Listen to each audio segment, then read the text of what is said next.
Welcome to this journey into one of the most haunting mysteries in early 20th century America. Before we begin, I would like to invite you to share in the comments where you are listening from and at what time of day or night. Are you hearing this story under bright daylight or in the still hours of midnight? These details, simple as they are, connect us across distance and time. The year is 1915. The place is Dry Mesa, Texas. Here, the land stretches endlessly beneath an unforgiving sky, where winds roll like restless waves and silence can press against a person's chest as heavily as stone. Dry Mesa was a place where people came seeking solitude, sometimes survival, sometimes escape. In such isolation, neighbors lived miles apart, separated by rough ground, dry creeks, and barbed wire fences that seemed to guard not just cattle, but secrets. It was on this plateau that the Bellamy family carved out their life. Merritt Bellamy, a man of precise habits, had purchased a modest homestead in 1910. His wife, Iris, once a schoolteacher, had followed him to this lonely stretch of soil. They had 2 children, Owen, 6 years old in 1915, and little Lark, only 4. Together they lived in a timber-framed house patched against storms, with a leaning barn and, at the center of the yard, a stone well capped with a heavy iron lid. On the surface, they were ordinary settlers, one family among many scattered across the panhandle. But the silence that wrapped itself around their home was different, denser, and in time, unbearable. That spring, the Reedburn Gazette carried a notice just 3 lines long. Mrs. Bellamy has gone away to visit kin. No further comment. It was not unusual in those years for women to leave and return without public explanation. But Iris Bellamy never came back. Her husband explained her absence calmly, too calmly, some thought. He said she had grown weary of the hard life and simply left. There was no alarm raised, no search organized. In a community where a man's word was rarely questioned, that was the end of it, at least on paper. But behind the shutters of the Bellamy house and beneath the packed earth of Dry Mesa, the truth was different. It was darker, heavier, and patient. For decades, the silence held it in place, and it is from this silence, and the fragments that would later surface, that we now begin. The story of Iris Bellamy is not simply about disappearance. It is about the ways isolation can erase a life, how silence can smother truth, and how buried memories eventually push their way back to the surface. As we step further into this story, remember the simple lines in that newspaper. 3 sentences, a vanished woman, and an entire community that chose to look away. The Bellamy homestead stood on the high ridge of Dry Mesa, 40 acres of stubborn land that gave little back to those who worked it. The house itself was built of timber, patched in places with mismatched boards from old barns. Its roof lines sloped unevenly from storms that had torn shingles away, leaving scars that Merritt repaired with whatever material he could find. To a passing rider, the place seemed plain, almost forgettable. Yet when one looked closer, it revealed unsettling differences. Most farms in the area had wells topped with wooden lids, loose enough for daily use. But the Bellamy's well was capped with an iron plate, bolted down tight. Merritt had installed it himself in 1911, working late into the night until his lanterns glowed in the darkness like watchfires. He explained it was to keep animals from falling in, but neighbors thought it excessive. No coyote could lift a plank, one man said years later. That lid was built to keep something in. Behind the house, Merritt began digging what he called a new root cellar. It was unusual for its size and depth. Most cellars needed only shallow space to keep potatoes or jars cool. Merritt's went deeper, lined with stone and timber, as though he intended it to withstand something more than heat. He hauled limestone from a dry creek bed, carried heavy timbers, and reinforced the doors with metal hinges larger than necessary. Visitors to the house were rare, but those who entered remarked on the atmosphere. The air was cool even when the fire burned. Shutters stayed closed even on bright days, and extra locks clamped the doors. One window, in the upstairs bedroom, had been nailed shut to keep the cold out, Merritt said when asked, but the frost had not yet arrived. Inside, Iris moved quietly, always within Merritt's sight. She answered little, her voice subdued, her eyes lowered. Merritt spoke for her, quick and precise, as though every question directed at her needed his correction. The children, Owen and Lark, clung to her skirts, or stood silently by their father's side. They rarely spoke to visitors unless Merritt gave them a look of permission. Neighbors did not interfere. Isolation was the norm on Dry Mesa, and privacy was a law stronger than any written in county records. A man's home was his dominion, and few dared question how he kept it. What Merritt called improvements, extra locks, reinforced shutters, a deepened cellar, were accepted as quirks of caution. After all, the plains were harsh, and families prepared in their own ways, but some details lingered in memory. One neighbor remembered passing by on a winter evening and hearing the sound of digging long after dark. Another recalled Merritt's cart loaded with lime, far more than was needed for preserving food or sweetening soil. "I thought he was ambitious," the man said later. Turns out, maybe he was hiding something. The homestead became more fortress than farm. It stood rigid against the wind, shutters closed, iron lid gleaming on the well. It seemed less a home and more a cage walls keeping something inside, or perhaps holding others out. For those who passed by, it was easy to move on, to turn away from questions. But for Iris, and for the children who lived within, the house's silence was not protection. It was confinement. If one searched the county records of Reedburn in 1915, the name Iris Bellamy would not have drawn attention. 33 years old, medium build, a farmer of modest means, he had moved from Amarillo 5 years earlier, purchasing his 40 acres on Dry Mesa with cash withdrawn from a small inheritance. The ledgers listed him as sober, hard-working, and reliable. Nothing more. Among neighbors, Merritt was known as a man of few words. He was polite, though not friendly. He greeted passers-by with a nod rather than a conversation, and when asked about his crops or livestock, his answers were short and vague. He never borrowed tools, never offered help at harvest, and never lingered in town longer than necessary. A man of his own, people said, which in those days was often meant as respect, but beneath that reputation lay patterns that later revealed themselves. From late 1911 through 1912, bank records show Merritt making repeated withdrawals from the family's account, small sums at first, then larger ones. By the end of that year, nearly half their savings were gone. His explanation was always the same: home improvements, winter supplies. Yet the purchases included far more lime, nails, hinges, and timbers than most households required. When Merritt came into Reedburn for supplies, townsfolk noticed his restlessness. He avoided eye contact, paid quickly, and left without the small talk others considered customary. Jeremiah Collins, the shopkeeper, remembered him distinctly. He didn't like to be asked questions. If you mentioned his wife, he'd shut you down with a look, cold, like you'd crossed a line you couldn't see. Other men spent evenings in town, talking politics or playing cards. Merritt stayed home. Lantern light burned in his yard long after midnight, the faint scrape of shovels sometimes drifting on the wind. One neighbor thought he was ambitious, working late to finish his cellar. Another assumed he was burying supplies to keep them safe from thieves. No one guessed that the late-night digging might mean something darker. What unsettles historians is not violence in Merritt's outward behavior, but the calm precision with which he sustained control. When Iris vanished, Merritt delivered his explanation without hesitation.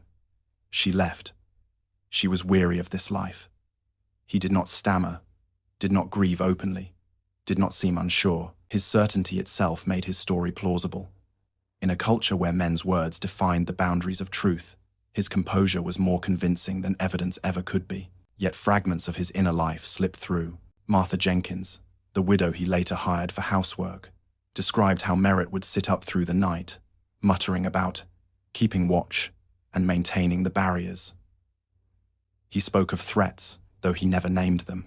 His father, records later revealed, had suffered from paranoia severe enough to be committed to a state asylum. It is possible Merritt inherited not only his land but his delusions. Still, in 1915, no one called him unstable. He was steady, dependable, the kind of man who fixed his fences and paid his bills. And so, when he said his wife had gone away, people believed him. His silence was not suspicious. It was his nature. His calm was not questioned. It was his shield. Only years later, when Iris's diary came to light, did the truth of Merritt's control emerge. But in the moment, In that isolated valley, Merritt Bellamy was simply another man guarding his land, his family, and, as it turned out, his secrets. Before she became a name printed in small-town ledgers, Iris Whitford was remembered as a teacher in a one-room schoolhouse outside Amarillo. Her former pupils later described her as kind, patient, and unusually attentive to children who struggled. She believed that learning was not simply about letters and numbers, but about giving a child the sense that they mattered, even in a hard world. When she married Merritt Bellamy in 1910, she gave up teaching and moved with him to Dry Mesa.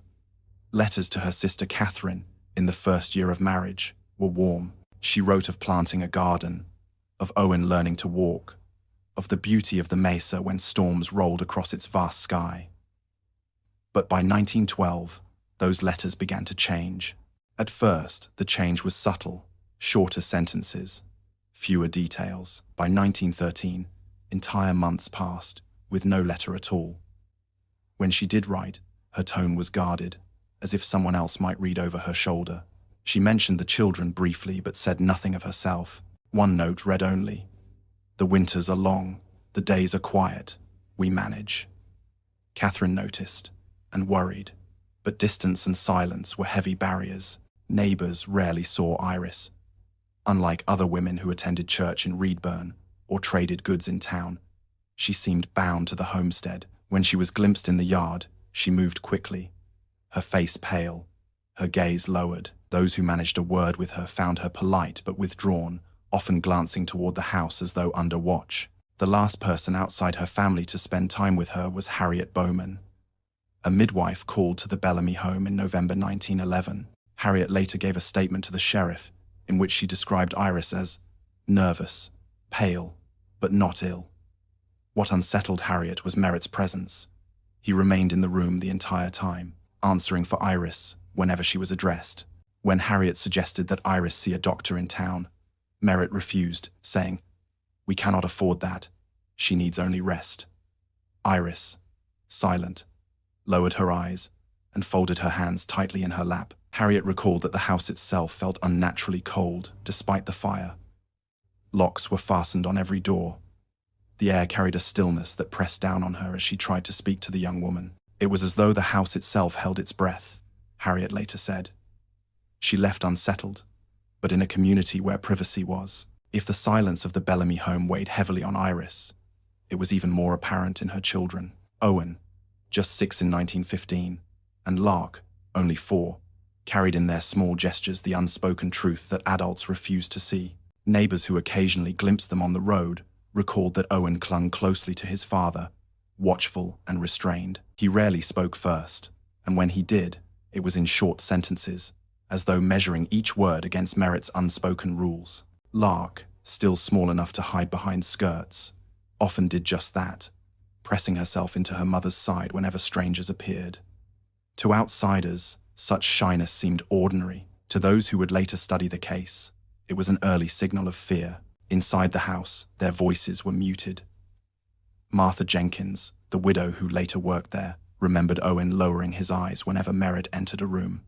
If asked about his mother, he would begin to answer, then stop, glancing at his father before falling into silence. It was as if the boy wanted to speak but knew he couldn't, she recalled in her old age.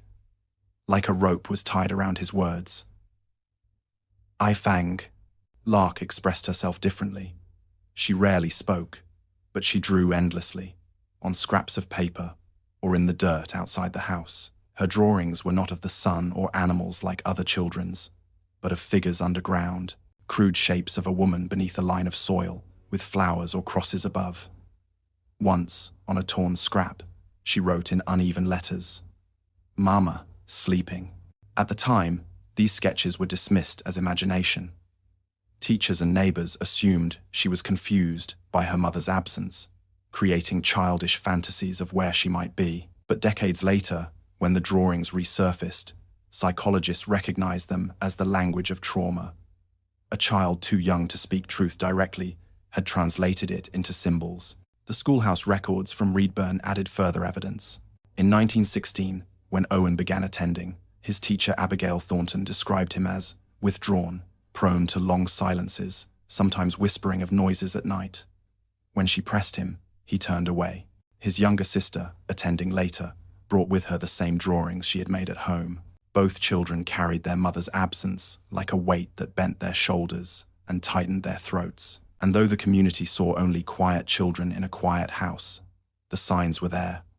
Whispers of digging, drawings of graves, eyes that darted to their father before daring to answer. They were witnesses without a voice, guardians of a truth too terrible to tell. And in that silence, the story of Iris Bellamy's disappearance remained hidden until the land itself would one day speak in their place. By the spring of 1915, the isolation of Dry Mesa had deepened. Heavy snows in January and February had cut off the Bellamy farm for weeks, and when the thaw came, neighbors expected to see Iris reappear on errands or visits. But she did not. Instead, her absence was quietly noted in the Redburn Gazette. The newspaper carried a notice only 3 lines long. Mrs. Bellamy has gone away to visit kin. No further comment. To most readers, the note was unremarkable. Women left to care for sick relatives or to escape the grind of frontier life. Some never returned, but to those who knew her, especially her sister Catherine, this explanation rang false. Iris had never left her children before. She had written faithfully to Catherine each month, even as her letters grew shorter and more guarded. Since autumn, no letters had come. Merritt offered no elaboration. To Joseph Martin, a neighbor who encountered him on the road in March, he simply said, "She's gone." He did not say where or why, and Martin, accustomed to respecting the private affairs of families, asked no more. In town, his purchases at Collins's general store shifted. On March 2nd, 1915, he bought an unusually large quantity of canned food, lamp oil, and coffee supplies, enough to sustain a household for weeks. Jeremiah Collins noted that Merritt seemed restless, avoiding eye contact. When he inquired after Iris, Merritt cut him off sharply. "She is not my concern right now." By April, Catherine could no longer ignore the silence. She wrote to the Redburn postmaster, asking after her sister. His reply was blunt. "Mrs. Bellamy has left the homestead." Catherine immediately traveled to Dry Mesa, determined to see the children herself. There, she appealed to Sheriff Alton Graves, who agreed to accompany her. His official report, dated April 12th, described the Bellamy home as in good order. Merritt appeared calm, the children clothed and fed, the farm kept. He explained that Iris had grown dissatisfied with their life of isolation, packed her belongings, and left of her own will. He suggested she might have gone to Amarillo or further north, though he claimed not to know for certain. Graves inspected the house. He found no signs of struggle. Iris's clothing seemed reduced, supporting Merritt's claim she had taken some with her. The children were quiet, though Graves remarked that Owen seemed about to speak before stopping abruptly when Merritt cleared his throat. The report concluded, "No evidence of foul play. As an adult, Mrs. Bellamy retains the right to leave her family." With those words, the investigation ended. But Graves's private notebook told a different story. In it, discovered years after his death, he confessed unease. He had seen freshly turned earth behind the house, in a long narrow strip that Merritt called a garden bed. The season was wrong, and the shape odd, more trench than plot. He also noted the children's unusual silence, and the way Merritt seemed almost rehearsed in his explanations. "Too calm for a man recently abandoned," Graves wrote. But without a body or confession, the law has no hold. Catherine was devastated. She argued that Iris would never have left her children, but Merritt refused her entry to the house. "Your presence is disruptive," he said coldly. Graves had no grounds to challenge him, and so Catherine returned to Amarillo, convinced her sister was still close, perhaps closer than anyone dared to believe. Thus, the official story hardened. Iris had chosen to leave, but beneath the soil of Dry Mesa, in that strip of freshly dug earth, the truth was waiting. For Catherine Crawford, the journey back from Dry Mesa to Amarillo was one of the longest of her life. She carried with her the sheriff's official report that Iris had left of her own free will. But no words on that page convinced her. The woman she had grown up with, bright, stubborn, deeply devoted to her children, would never have walked away without a single letter, a single farewell, a single trace. In her personal journal, later donated to the Texas State Archives by her granddaughter, Catherine wrote in April 1915, "I know my sister. I know the care in her letters, the way she wrote of Owen's first words and Lark's curls. To believe she abandoned them is to believe the sky above Dry Mesa is painted blue and not the work of God. I feel in my bones that she is still there." Determined to maintain a connection, Catherine sent small parcels for the children, ribbons for Lark, a wooden puzzle for Owen, envelopes with short notes written in simple words. The replies came not in Iris's hand, but Merritt's. Brief acknowledgements. Received. The children are well. Nothing more. By June, Catherine resolved to return. She traveled again across the dusty plains, arriving unannounced at the Bellamy homestead. She was met not with welcome, but with Merritt's iron composure. Standing on the porch, he barred her entry. His words, recorded in Catherine's diary, cut deep. "Your presence unsettles this house. My children need stability, not interference." Catherine pleaded to see Owen and Lark. She offered to take them for a walk, to bring them to town for sweets, even just to hold them for a moment. Merritt refused. The children remained inside, their small faces glimpsed only briefly at the upstairs window. Lark raised a hand, as if to wave, before Merritt pulled the curtain shut. That night, Catherine stayed at a neighbor's farm, too distressed to make the return trip at once. She confided her fears, that Iris had not left at all, that Merritt was hiding something on that land. The neighbor, while sympathetic, urged caution. "Without proof, the law won't move," he said, "and you risk making him close the door tighter." In July, Catherine wrote her final anguished entry on the matter. "I fear I have failed her. The law sees nothing, the neighbors say little, and Merritt keeps his silence like armor. Without proof, my words are empty, but in my dreams, I see her children standing in shadow, and I feel the weight of earth between us." From that summer forward, Catherine's attempts diminished. She sent fewer letters, fewer parcels. Each reply from Merritt was colder, shorter, until eventually they stopped. Her grief became private, folded into her life in Amarillo, where she raised her own children under the shadow of her sister's absence. The community accepted Merritt's explanation. The Gazette never revisited its 3-line notice. Life on Dry Mesa moved on. Only Catherine carried the unbearable suspicion that her sister had not left at all, that Iris remained, hidden in silence beneath the very soil she had once walked. Though the official record closed in April 1915, fragments of memory remained scattered across Dry Mesa, carried in the recollections of neighbors who had glimpsed the Bellamys in passing. At the time, each detail seemed too small, too private, to warrant further notice. Only decades later, when pieced together, did these fragments form a disturbing pattern.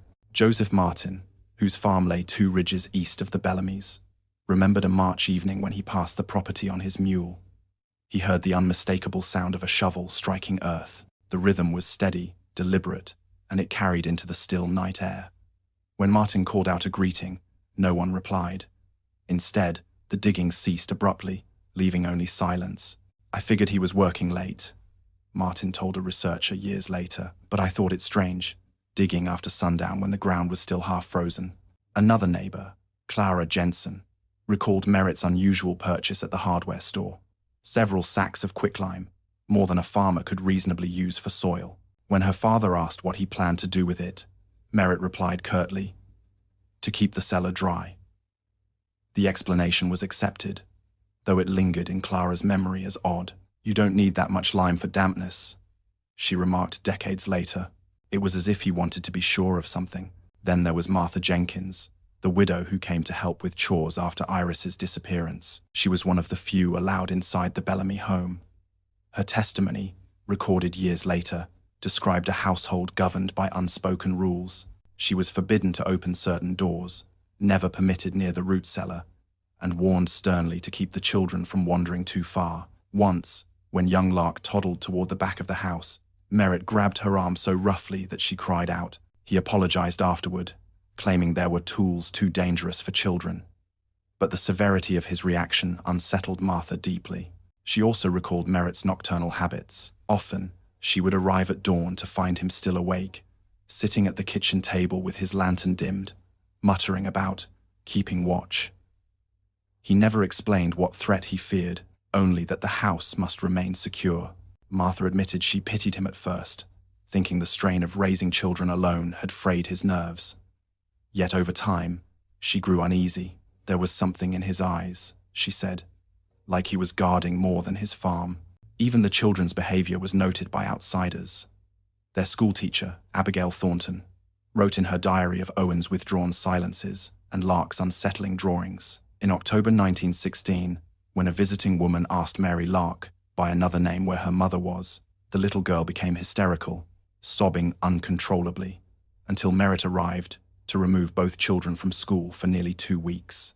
These small observations, scattered across years and remembered only later, reveal the quiet persistence of suspicion that never grew into action. Each neighbor saw something peculiar, but each dismissed it as not their concern. In a culture where family matters were private and the distances between homes were wide, silence was easier than confrontation. And so, the whispers of shovels at night, the sacks of lime, the forbidden cellar, the fearful children, each clue lay dormant, like seeds scattered on dry ground, waiting for decades before being pieced together into the full shape of what had happened. After the spring of 1915, the Bellamy household settled into a rhythm that to outsiders appeared steady, even unremarkable. Merritt continued to farm his land, making the long trips into Reedburn every few weeks for supplies. He paid his taxes on time, maintained his fences, and kept his children clothed and fed.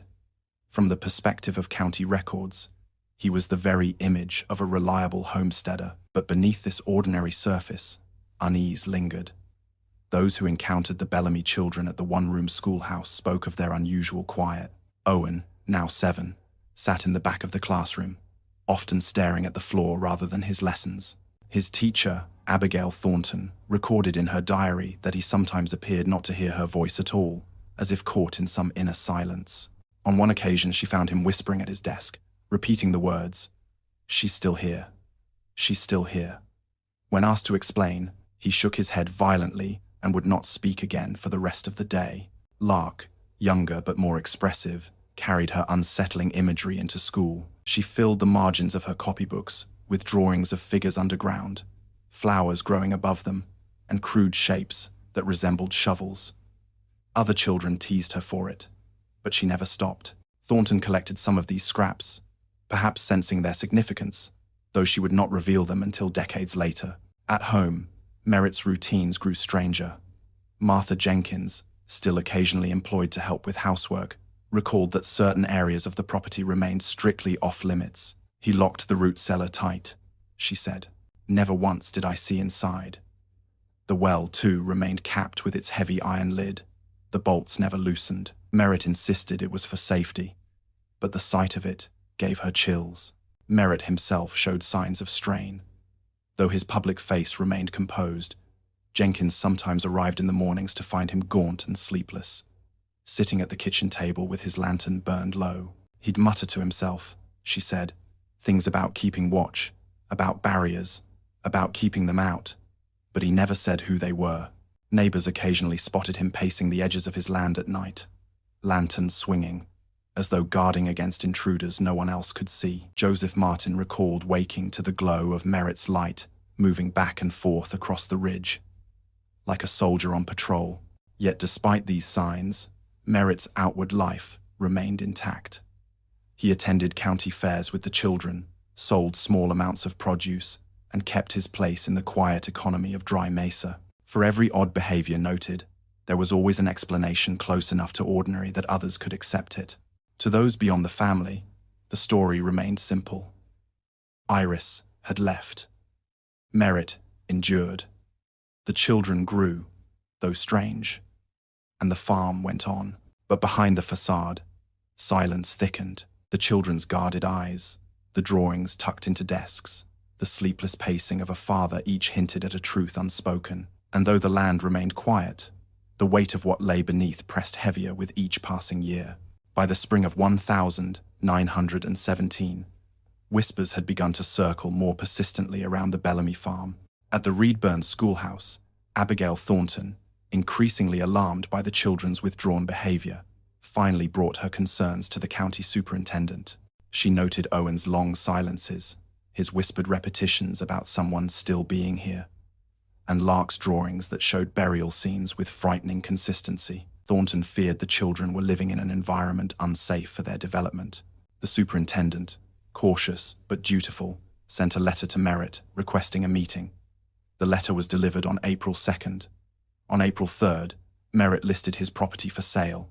By the end of that month, the land had been transferred to a cattleman named James Harker, sold at a price far below its assessed value.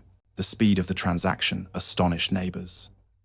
Merritt, known for his caution and reserve, seemed suddenly eager to leave, accepting Harker's first offer without negotiation. Within weeks, the Bellamy household was dismantled. Furniture was loaded into wagons, livestock sold or slaughtered, and the children withdrawn from school. By May, the family had vanished from Dry Mesa entirely. Merritt gave little explanation. To those who asked, he said simply, "The land no longer serves us. We need a new life." Some speculated that the war in Europe, which had drawn young men away from farms across the country, had unsettled him. Others thought he sought better schooling for his children in Amarillo or beyond. But those who had noted the superintendent's inquiry suspected a different motive. The scrutiny was tightening, and Merritt wanted to escape it before questions grew too sharp. James Harker, the new owner, wasted no time in making changes. He found the Bellamy house serviceable but strange. The cellar was unusually deep, divided into sections, its walls lined with timbers as though for fortification. Harker dismissed it as eccentricity, though he told his son years later that it gave him an uneasy feeling. In clearing the space, he unearthed odd remnants: a woman's hairbrush, with strands of dark hair still tangled in it, buried nearly 2 feet below the cellar floor. At the time, he assumed it was refuse discarded during construction. He thought no more of it.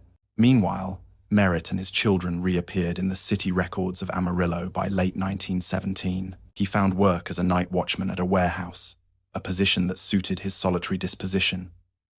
Owen, now 9, enrolled briefly in school, though his attendance was inconsistent. Lark, younger, adjusted outwardly, more easily, though her teachers later noted her unusual anxieties.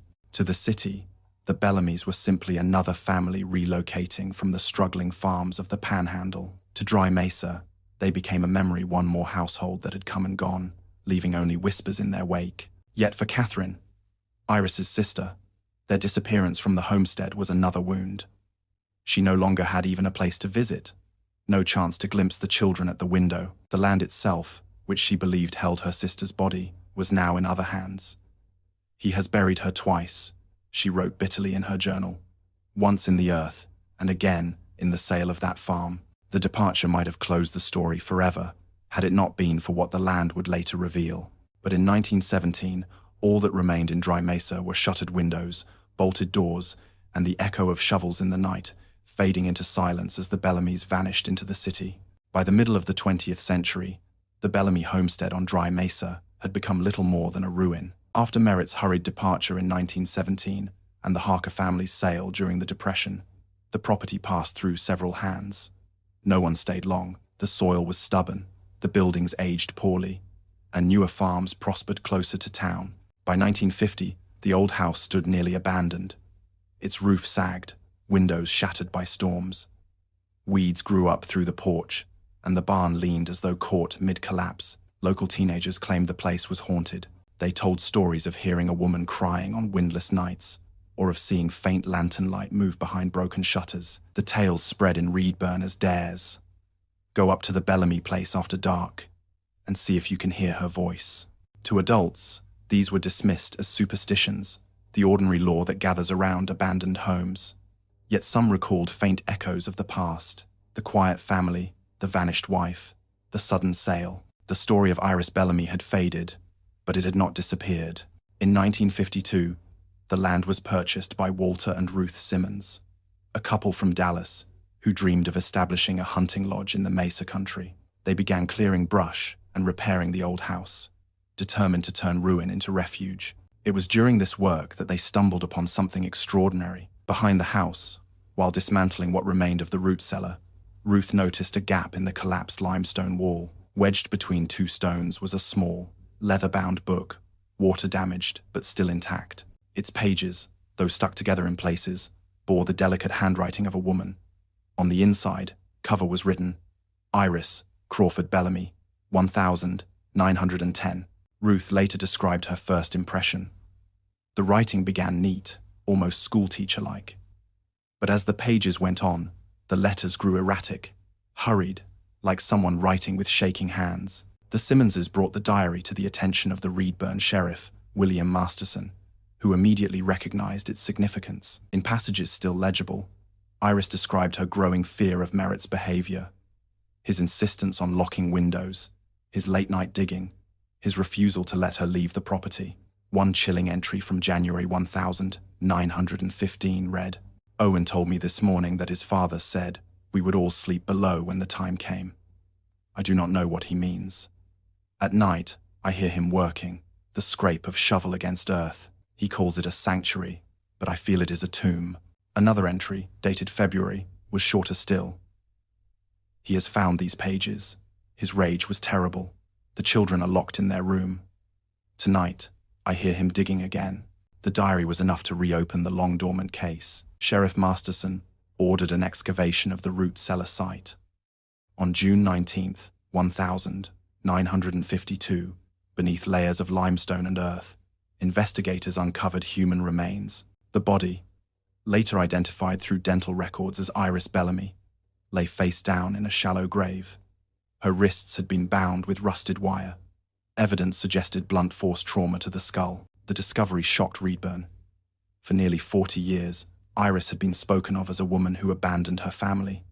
Now it was clear, she had never left Dry Mesa at all. When the remains of Iris Bellamy were lifted from the earth in June of 1952, the quiet valley of Dry Mesa seemed to breathe again, though what it revealed was not peace, but horror. Sheriff Masterson immediately secured the site, bringing in both county investigators and Dr. Lawrence Wilcox, a medical examiner from Amarillo, to conduct a full forensic review. For days, curious locals gathered at the edges of the property, staring at the excavation site where lawmen worked with shovels and brushes. Many could not reconcile the memory of Merritt's calm explanation that his wife had abandoned him with the grim truth unfolding beneath the collapsed cellar. The whispers of digging neighbors once heard were no longer harmless tales, but echoes of a crime buried for nearly 4 decades. Dr. Wilcox's report, preserved in county archives, provides chilling detail. The skeleton was largely intact, preserved by the limestone-rich soil. The bones bore clear evidence of blunt force trauma to the skull, consistent with a violent blow delivered shortly before death. More disturbing still, remnants of wire were found twisted around the wrist bones, indicating that Iris's hands had been bound behind her back. Fragments of clothing, remarkably preserved, confirmed her identity, alongside dental comparisons with records from her youth. But perhaps the most damning discovery came from microscopic analysis of the preserved tissue samples. Wilcox detected traces of chloral hydrate, a sedative compound commonly used in the early 20th century. It matched Iris's diary entry describing the tonic Merritt had insisted she drink at night, which left her groggy and confused. In his conclusions, Wilcox wrote, "The subject was almost certainly incapacitated prior to the fatal blow. Evidence suggests deliberate use of sedatives, followed by physical restraint and subsequent cranial trauma. Cause of death, homicide." With the autopsy complete, Sheriff Masterson turned his attention to Merritt's history. Records revealed that he had died in Kansas City in 1933 of pneumonia, long before the truth came to light. He had lived there quietly with his 2 children, employed for years as a warehouse night watchman. His life in the city had drawn little attention. Neighbors described him as stern but steady, a man who kept to himself. He never mentioned his wife. Yet deeper digging into his family background revealed disturbing patterns. Merritt's father, William Bellamy, had been institutionalized in 1890 at the Nevada State Asylum for violent paranoia. He had believed his wife conspired against him, once attempting to lock her inside their home for her protection. Merritt was 12 when his father was taken away. William died in the asylum in 1902. Dr. Wilcox, consulting with psychiatric specialists, proposed that Merritt himself had likely suffered from paranoid schizophrenia, manifesting in his late 20s, just as his father's illness had. The meticulous locks, the iron lid on the well, the barricaded windows, his obsession with keeping watch, all fit the pattern of escalating paranoia. His belief that his wife was contaminated, untrustworthy, or dangerous would have aligned tragically with the delusions his father once harbored. But what made Merritt's case chilling was his ability to sustain a facade of normalcy. Most cases of familicide ended abruptly, with suicide or immediate capture. Merritt, by contrast, maintained an orderly life for nearly 2 decades afterward. He convinced neighbors, teachers, even his wife's sister, that Iris had simply gone away. His calm precision became the mask behind which the crime remained invisible. For Catherine, who had long suspected the truth, the autopsy confirmed what she had feared since 1915. Iris had not abandoned her family. She had been silenced, bound, drugged, and buried by the man who should have protected her. The investigators closed the case officially in late 1952, ruling Iris's death a homicide, her husband Merritt the sole perpetrator. But though the law had spoken, the deeper questions remained. What had Merritt believed he was protecting his family from? Did his delusions tell him the outside world was dangerous, or that his wife herself was the threat?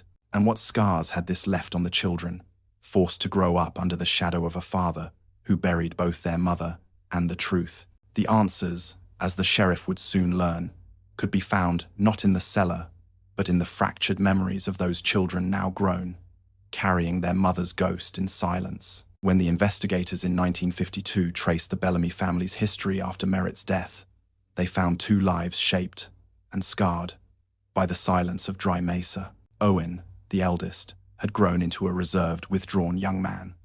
School records in Amarillo showed a sharp decline in his performance during adolescence. Teachers described him as distracted, prone to unresponsiveness, sometimes staring into space, as though listening for sounds no one else could hear. In modern terms, many would recognize these as symptoms of post-traumatic stress or dissociation. At the time, they were dismissed as daydreams. By the late 1932, Owen had left school entirely and worked alongside his father at the warehouse where Merritt served as night watchman. Former co-workers remembered him as quiet, hard-working, but emotionally distant. He rarely spoke unless spoken to, one recalled. And when he did, it was always in short, careful words. In 1942, when the United States entered World War II, Owen enlisted. Perhaps he sought escape, or perhaps duty drew him. Whatever the reason, his life ended 2 years later on the battlefields of Europe. The War Department's telegram, sent to his sister Mary, reported him killed in action in 1944. He was 29. He carried with him into silence the unspoken truths of his childhood, never leaving behind testimony of what he had seen or heard. Lark, who later went by the name Mary, survived. She married Richard Coleman in 1929 and settled in Omaha, Nebraska. To outsiders, she seemed to build an ordinary life, raising 3 children, attending church, and hosting neighbors for coffee. Yet beneath this veneer ran the undercurrents of a childhood haunted by shadows. Her husband, Richard, later told investigators that Mary suffered from recurring nightmares. She would wake in the night trembling, speaking of voices calling from beneath floorboards or of the sound of scraping earth. She avoided basements entirely, refusing even to enter her own. Gardening unsettled her. The sight of a shovel could reduce her to silence. She carried her fear like a hidden weight, Richard explained. Most of the time she seemed fine, but there were moments when it broke through, and I knew something terrible lived in her past. Mary herself offered little explanation. To her children, she said only that their grandmother had died when she was young. Yet after her own death in 1968, her eldest son Robert discovered a box in their attic containing drawings from her childhood images she had kept hidden for more than 50 years. The sketches, rough but telling, depicted a small female figure beneath a line of earth, flowers above, and stick figures standing nearby. One drawing, labeled in childish scrawl, read, "Mama, sleeping." Another showed a man with a shovel, looming above the buried figure. Psychologists consulted by the Reedburn Historical Society in the late 1960s concluded that these drawings bore the hallmarks of trauma representation. Dr. Eleanor Mitchell, who examined them, wrote, "The child's art reflects an awareness of burial and concealment, consistent with exposure to or knowledge of such an event. The repetition across multiple drawings suggests not fantasy but memory, filtered through a young child's limited means of expression." For Robert, discovering the drawings explained much about his mother's lifelong anxieties. In a letter he wrote, "She was a loving parent, but part of her was always somewhere else.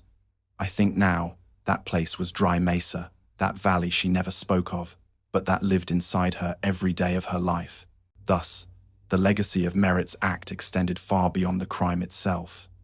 It silenced one child permanently on a distant battlefield and chained another to lifelong shadows she could never escape. In burying Iris, Merritt had also buried the innocence of his children, forcing them to carry the weight of silence into adulthood and, in Mary's case, into the next generation.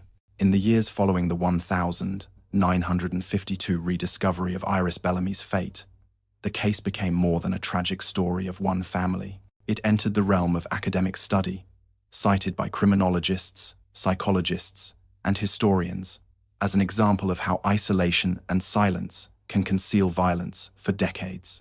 Professor Alan Matthews, a historian at the University of Texas, was among the first to frame the case in broader terms. In a 1954 paper published in the Journal of Southwestern Studies, he described Dry Mesa as a perfect storm of geography and culture.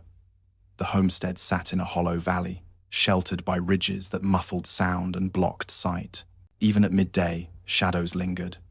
Neighbors were miles away, bound by an ethic of privacy that discouraged interference. A woman could vanish here, Matthews wrote, and the land itself would conspire to keep her secret. Criminologist Elaine Foster, writing in 1980, expanded on Matthews' work. She coined the phrase invisible crimes to describe acts of domestic violence hidden by geographic isolation and cultural silence. In urban settings, she noted, the disappearance of a wife would raise questions neighbors, employers, church members would notice. In rural communities like Dry Mesa, silence was easier. The narrative of abandonment was accepted, she argued, because it aligned with prevailing assumptions about women that they were prone to discontent, that they might leave when life grew too hard. Merritt's lie was believable not only because of his composure, but because it resonated with cultural myths. Psychologists, too, found significance in the Bellamy story. Dr. Eleanor Mitchell, who had studied Mary's childhood drawings, used the case in her lectures on trauma. She emphasized how children express what they cannot say aloud, through play, through art, through fragments repeated in whispers. Trauma in children does not vanish, she said. It finds expression, whether in nightmares, drawings, or silence. The Bellamy children carried their mother's burial not only in memory, but in their very way of being. Later scholars connected the case to the broader theme of intergenerational trauma. Mary's anxiety, her refusal to enter basements, her strict control over her own children, were seen as ways in which the past seeped into the present. Dr. Mitchell called it a chain of silence, passed from parent to child. Sociologists also noted the role of gender and authority. In 1915, the word of a husband carried greater weight than the suspicions of a sister or even the instincts of a sheriff. Without clear evidence of violence, the law deferred to Merritt's explanation. Matthews later remarked, "He buried her twice, once in the earth and once in a story everyone was willing to believe." In classrooms and academic journals, the Dry Mesa case became a touchstone for discussions about the dangers of unchecked privacy, the importance of listening to children, and the social blind spots that allow abuse to remain invisible. It served as both a historical tragedy and a cautionary tale, that silence can be as deadly as violence itself, and that communities bear responsibility for the vulnerable among them. By the 1992, the case had been included in textbooks on forensic psychology and rural criminology. Students studying the sociology of family violence encountered Iris Bellamy's name alongside statistics and theory. Her story became emblematic not only of one woman's suffering, but of a pattern repeated across isolated communities. Secrets buried, families shattered, and truths unearthed only when it was far too late. Today, the land once occupied by the Bellamy family bears little resemblance to the farm they struggled to maintain. The sagging house is gone, replaced decades ago by newer structures, and the fields that once yielded only dust and sparse crops now lie largely unused, absorbed into a recreational area. Hikers occasionally cross the ridge where the homestead stood, unaware of the history buried beneath their feet. Only the limestone bluffs remain unchanged, their shadows stretching long across the valley, just as they did in 1915. Yet for those who know the story, the land still seems haunted not by restless spirits, but by silence itself. It is said that on certain evenings, when the wind moves through the hollow, the sound resembles shovels striking earth. Others claim to hear a faint woman's voice, weeping or calling from beneath the ground. Whether these are tricks of acoustics or the persistence of memory, they echo the truth that was hidden here for nearly 4 decades. The tragedy of Iris Bellamy is not defined solely by her violent death, but by the silence that followed. For 37 years, her absence was explained away by a husband's calm words. A community, shaped by isolation and cultural norms, accepted the lie because it was easier than confronting the alternative. Even those who suspected her sister Catherine, her children's teacher, the sheriff himself, found themselves powerless against the weight of doubt and the absence of proof. It is this silence, more than the crime itself, that lingers. Merritt Bellamy did not simply bury his wife in the earth.